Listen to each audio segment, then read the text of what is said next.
un programa calentito. Yo había colocado hace unos minutos, ¿no es cierto?, que una suerte de adelanto, de título de este editorial, que le había puesto crisis económica y recesión en clave fondo monetarista. El impacto en la economía real. A ver, ¿por qué? Los que han visto los diarios de esta mañana habrán notado que ya se están viendo impactos muy concretos que implican una variación en, diríamos, por un lado las pautas, ¿no es cierto?, establecidas en un presupuesto que a esta altura del debate ya es un verdadero mamarracho.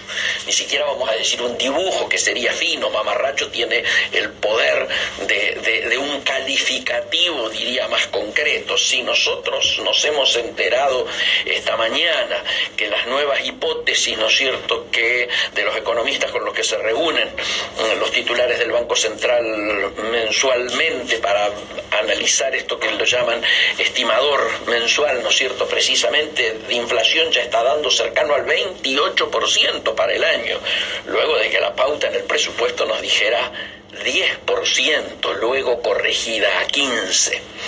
Si este hecho va originando que prácticamente ya nadie discuta que este año vamos a tener la necesidad de reabrir paritarias,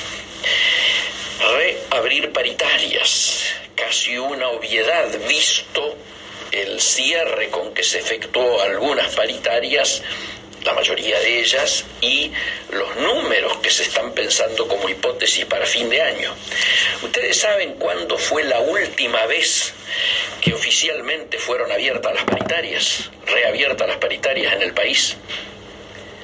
1975, con el famoso Rodrigazo, que significó, ustedes recordarán, no solo la expulsión del país de José López Rega, el brujo, ¿no es cierto?, yéndose meses antes del golpe, precisamente para los tiempos del Rodrigazo, sino que significó posiblemente la mayor pérdida de capacidad adquisitiva de los salarios que se recuerde a nivel histórico, yo diría en prácticamente todo el siglo pasado. Nos parece importante tener en cuenta este dato. Si nosotros estamos viendo que ya la situación que muchas veces dijimos desde estos micrófonos, en las cuales el horizonte de crecimiento había tornado a estanflación, o sea, estancamiento con alta inflación, cuando se produjo aquella corrida cambiaria, ¿no es cierto?, y que finalmente, cuando esa corrida, al no ser detenida, frenada con las herramientas, ¿no es cierto?, con las que se contaba, hizo que más bien por espanto y por alguna cobardía, ¿no es cierto?, de Caputo básicamente, se terminase recurriendo al Fondo Monetario Internacional, ese horizonte de estanflación ha virado a lo que ya nadie discute, pero que nosotros lo habíamos adelantado, que era recesión. Y entonces es posible que acaba de terminar el único cuatrimestre sin recesión, ¿no es cierto?, de todo este año. Los próximos 2 cuatrimestres seguramente van a ser claramente recesivos. Obviamente, como siempre lo decimos, esto no es homogéneo, ¿no es cierto? Hay algunos que en la feria le va más o menos bien, pero claramente la mirada con la que tenemos que observar la actividad en nuestro país es de recesión y de agravamiento de la situación. Y pensándolo en impacto político, primero, yo diría que es un momento para efectuar cambios. Pensándolo en términos políticos, si el año que viene, tal como todo lo hace prever, se produce que se entra en ese año luego de 2 cuatrimestres recesivos, bueno, las posibilidades de continuación del PRO en el gobierno, fíjense que estoy diciendo el PRO en el gobierno y no Cambiemos, se achican fuertemente esas probabilidades, reitero. También en términos políticos uno podría decir, siempre hay tiempo para efectuar rectificaciones. Las crisis como esta que estamos viviendo también tienen un costado de oportunidad. Y hoy ya hemos visto en varios diarios distintas alternativas que se están pensando. Yo creo, por ejemplo, que de esta situación en la que nos encontramos, como ya lo habíamos planteado cuando Mauricio Macri es elegido presidente y aún antes de asumir,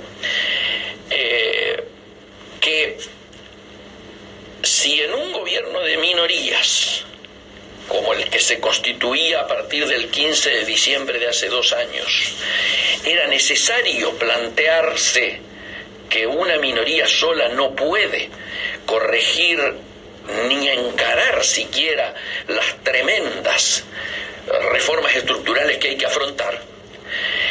En ese momento que había poder, había que plantearse un acuerdo generoso y amplio, esencialmente político, pero que luego también rápidamente se constituyese en económico y social, donde los partidos políticos, las expresiones políticas que tienen representación parlamentaria, las mayorías nacionales se hubieran puesto de acuerdo en una direccionalidad para lograr obtener políticas de Estado que precisamente pudieran garantizar una mirada a largo plazo que favoreciese las necesarias inversiones.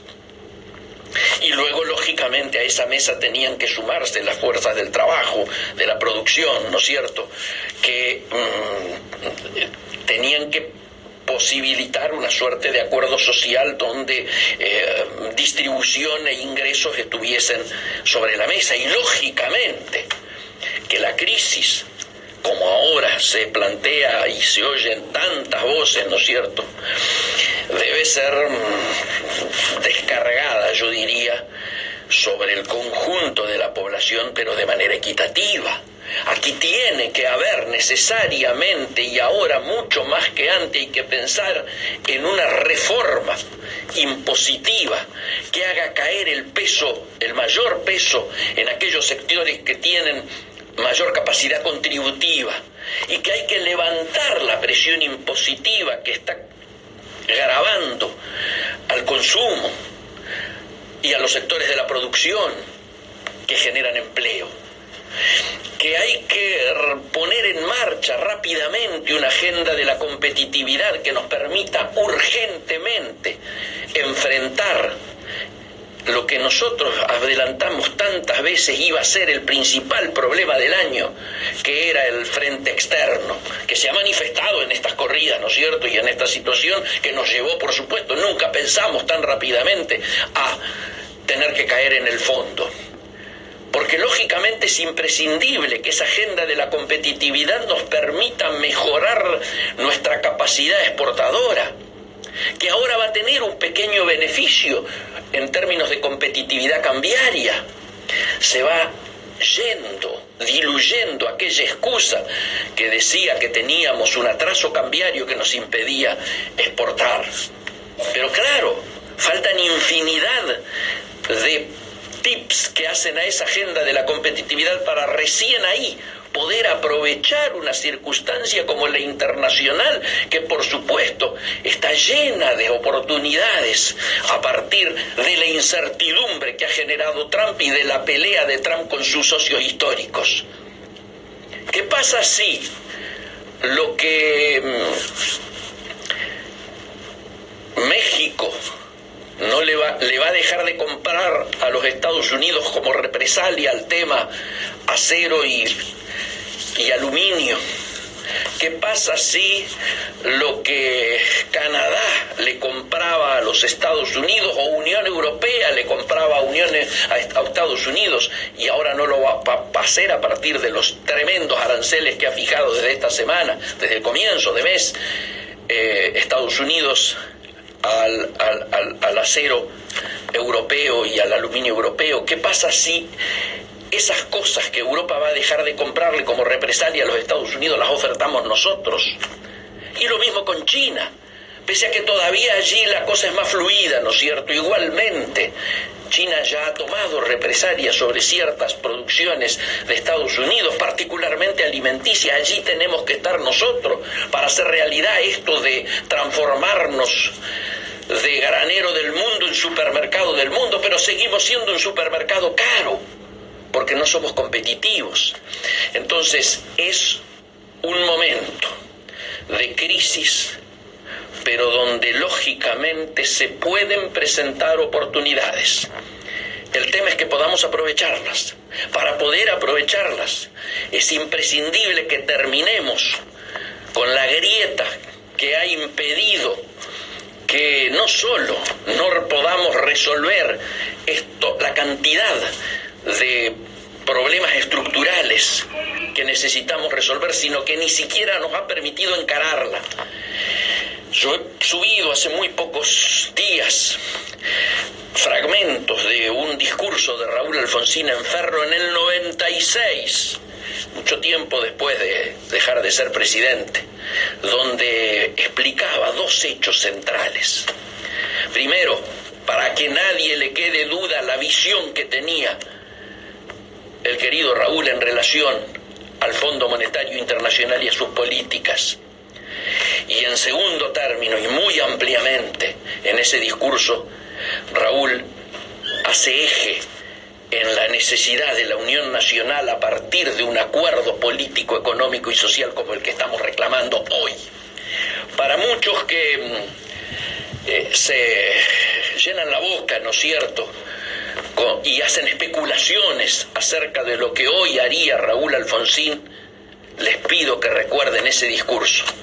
Por eso, desde este editorial queremos cerrarlo haciendo un llamado a la responsabilidad de quienes hoy conducen el país, que retiren y efectúen las rectificaciones que haya que hacer a nivel del Gabinete Nacional, por más cerca que algunos estén y por más imprescindibles que algunos aparezcan, porque evidentemente si seguimos por el mismo camino vamos a seguir profundizando los mismos errores y tropezando con las mismas piedras.